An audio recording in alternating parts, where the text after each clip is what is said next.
Hello and welcome to Wednesday Zoom. Today is not going to be a long class. We're just going to do a few ICD-10 coding scenarios because I have an early meeting today. But that's fine as long as we can get a little practice in, right? And we're going to be looking at things that have a little more information than what we're used to. Let me go ahead and share my screen and let's get started.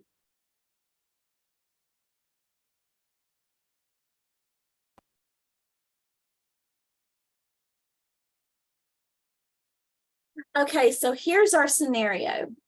Michael Smithstone, a 45-year-old male, came in to see Dr. Opal, his internist. He complains of a fever, sweating, headaches, and pain in his muscles, joints, and back. He stated that he also felt fatigued. Dr. Opal documents that Michael has returned from working for a week at a goat farm in an impoverished area. He said that he was supposed to stay longer, but came home early because of his illness, whatever it is. Dr. Opal ordered a CBC, a complete blood count, that's a lab, and other blood tests, which revealed that Michael is suffering from Cyprus fever, a bacterial infection caused by Brucella abortus. Dr. Opal gave Michael a prescription for dioxazine, 100 milligrams on her first day, then once daily for 6 weeks, and another round of rifampin, which we don't have to really worry about the prescriptions because we're not coding for a pharmacy. So let's take what all of this says. What does Michael, what is he suffering from?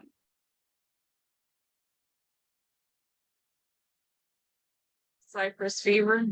Cyprus fever, which is a bacterial infection caused by Brucella abortus. So where do we even start in trying to get our ICD-10 code?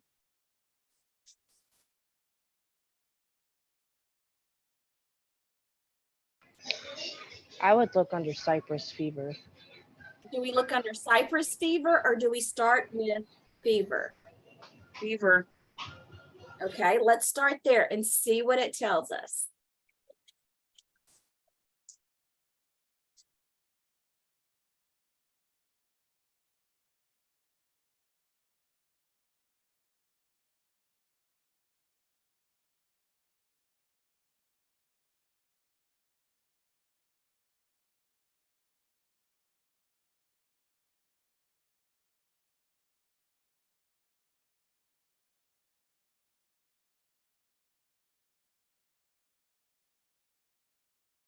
Page 253.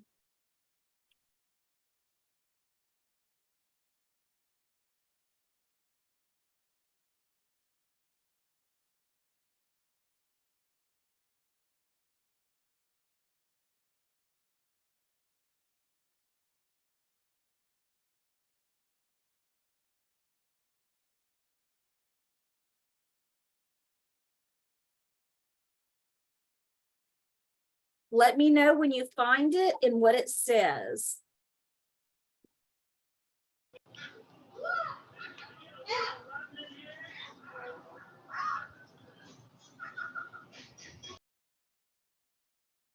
That's C. Brucellus. Okay, so it's not going to be found under fever and Cyprus.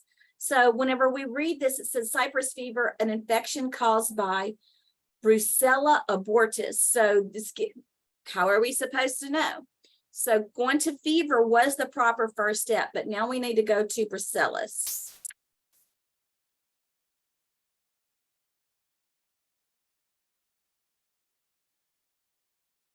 And I'll help you out and say 137, page 137 in the index.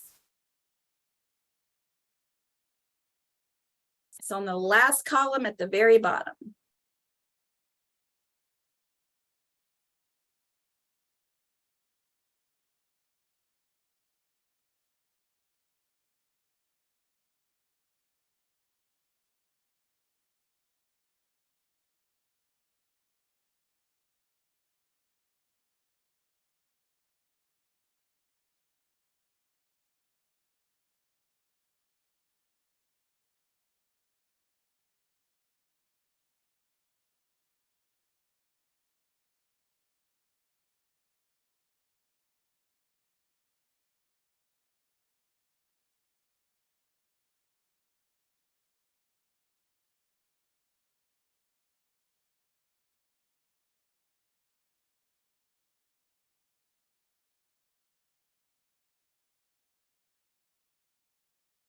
Did we find it?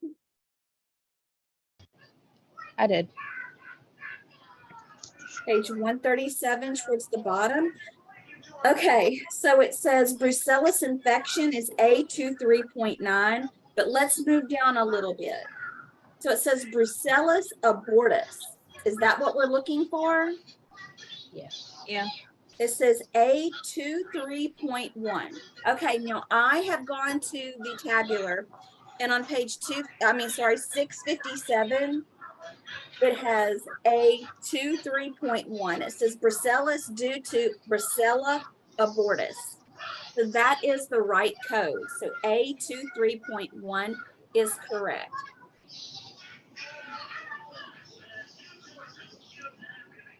That's the right answer. I know I'm kind of spoiling y'all a little bit because I've already coded it and looked it up. But we just want the practice, right?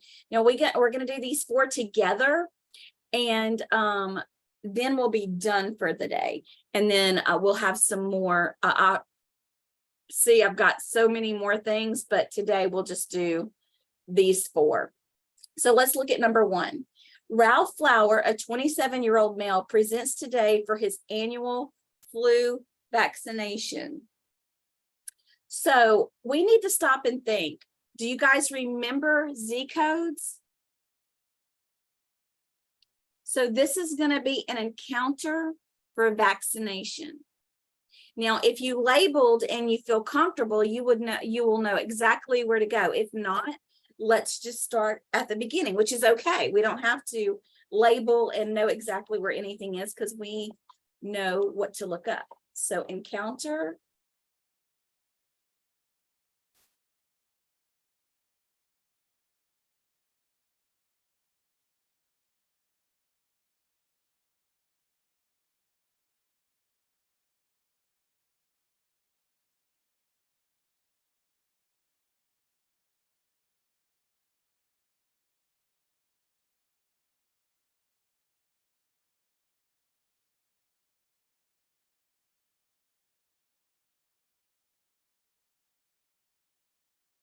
And see, this is at a disadvantage for me because I didn't use the index for this. I just knew exactly where to go. Because under encounter, I don't necessarily see vaccination.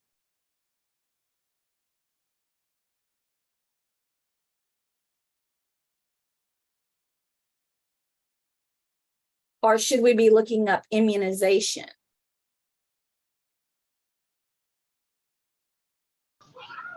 I looked up vaccination and it said encounter for Z23. Okay, well, you got that right. I got all fancy and I wrote down encounter. I don't know why. So you went to vaccination and then what did Yeah. you do? Underneath vaccination, it says encounter for Z23.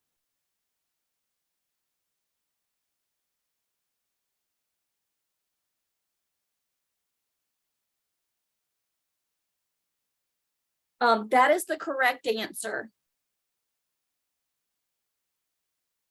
It is. It is correct.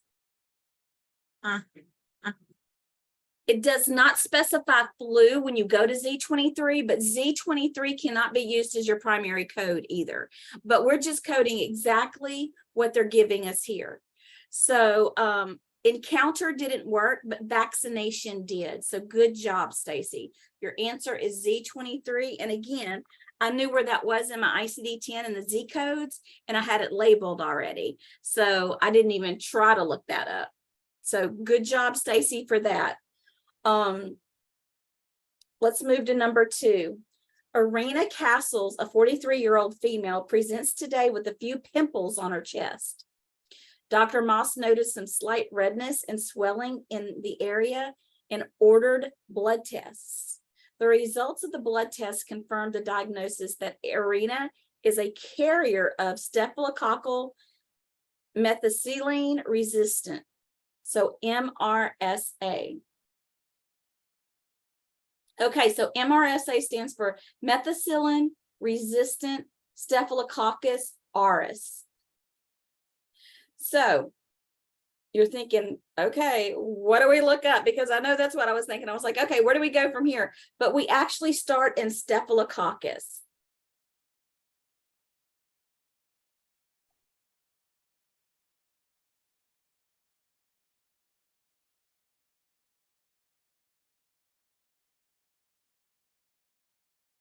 And something that I'm noticing when you're dealing with Staphylococcus, if it has that in the diagnosis, that generally, if it has Staphylococcus there, you're going to start with Staphylococcus. Not always, but most of the time.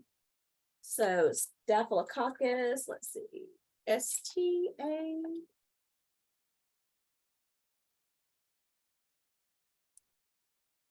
On page 431.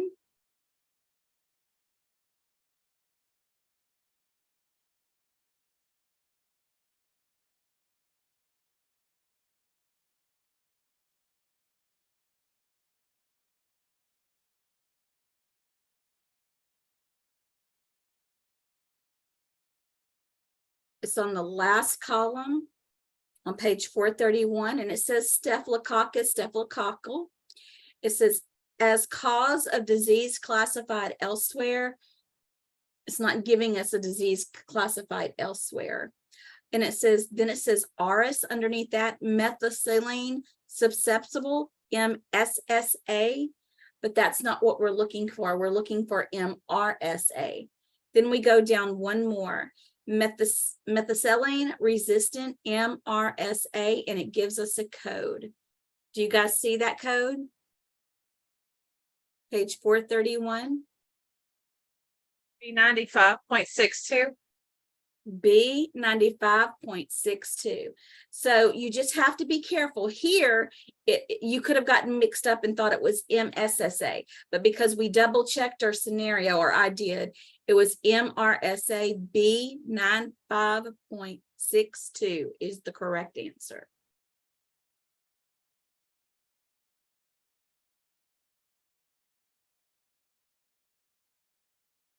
Let's look at number 3. Herman Carson, a 32-year-old male, presents with a severe headache and occasional nosebleeds. Dr. Wells completed an examination recording a blood pressure reading of 180/110, which is high. Herman is hospitalized where an excuse me, an ECG and an echocardiogram confirm the diagnosis of malignant hypertension.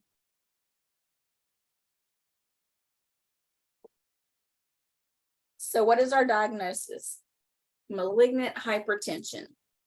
I automatically want to go hypertension. What about you guys?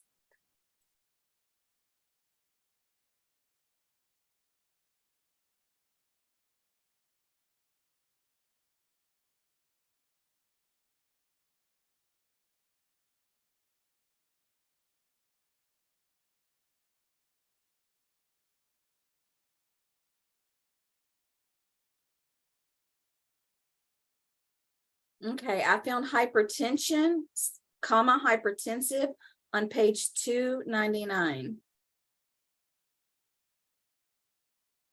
I'm sorry, 291.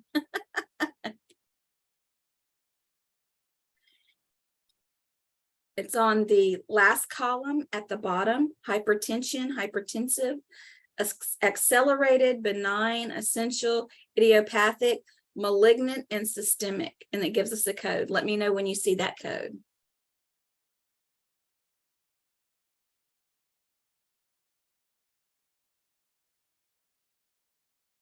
Did we lose Stacy?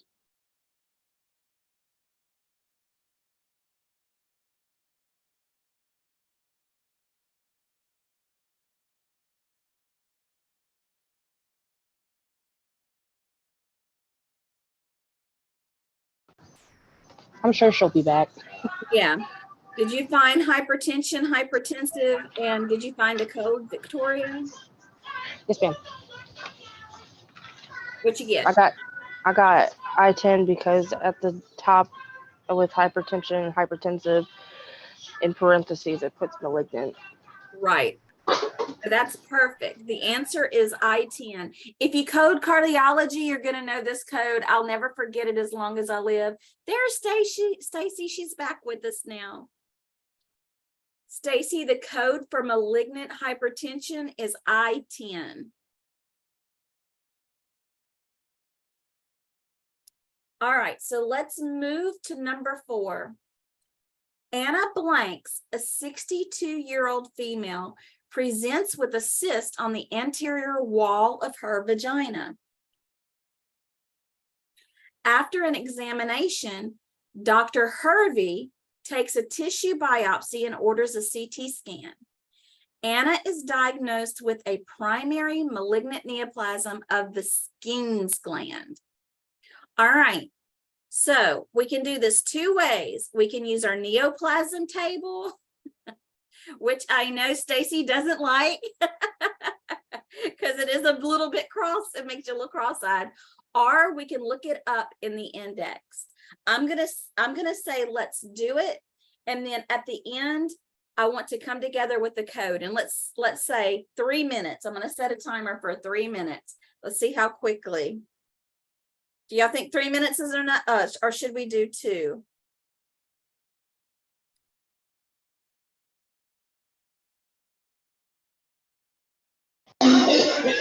I'll be honest, I already went ahead and did it.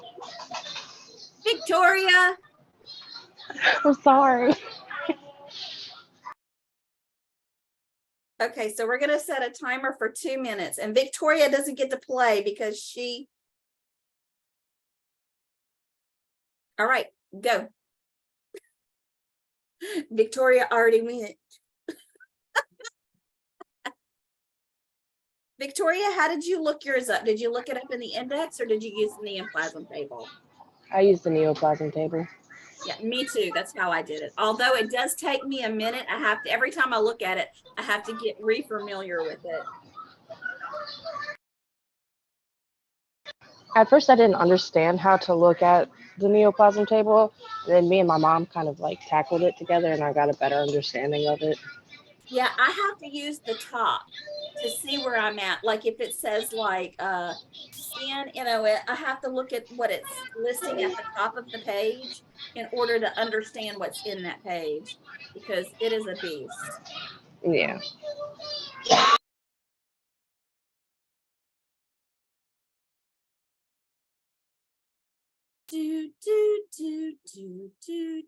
Got it. Now, In the neoplasms. you got it in the neoplasms? Yay! I know. I love it. Okay, I know Katie's at work, so she's not doing in her manual, and Abigail is at the doctor's office, so we'll just go off of YouTube. Okay, Stacy, I'm so excited for you. So can you give me the code that you came up with? C68.1. Are you sure? Yeah. What about you, Victoria? What did you get? I also got the same thing. I got the same thing. C68.1 is our code. So, I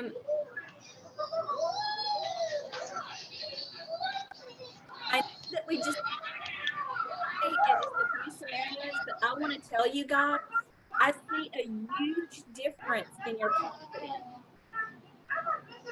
I see a huge difference in your timing, how quickly you're doing it, and how comfortable you are with if you choose the wrong word that you're going in to look for another word. And I'm so excited about that because I know that this goes by really fast. So you're soon going to be out of this and moving straight into CPT coding, but I'm telling you guys, with the work that you're doing with ICD-10, it's going to transfer over to that. It's going to be very, it's not going to be so. A wonderful Wednesday. Zoom will be at 4 o'clock tomorrow, and I don't even know what I'm doing yet. We'll do something tomorrow on Zoom. It may be NCCT ICD-10 coding. Maybe we'll do that and just practice some NCCT stuff. But we're not doing a collaborative class tomorrow. It'll just be us. And I think we'll be doing that for just a little bit. Not saying we won't ever collaborate again, but for right now, that's on pause. So I will see you guys tomorrow at 4. Bye. Bye. Bye.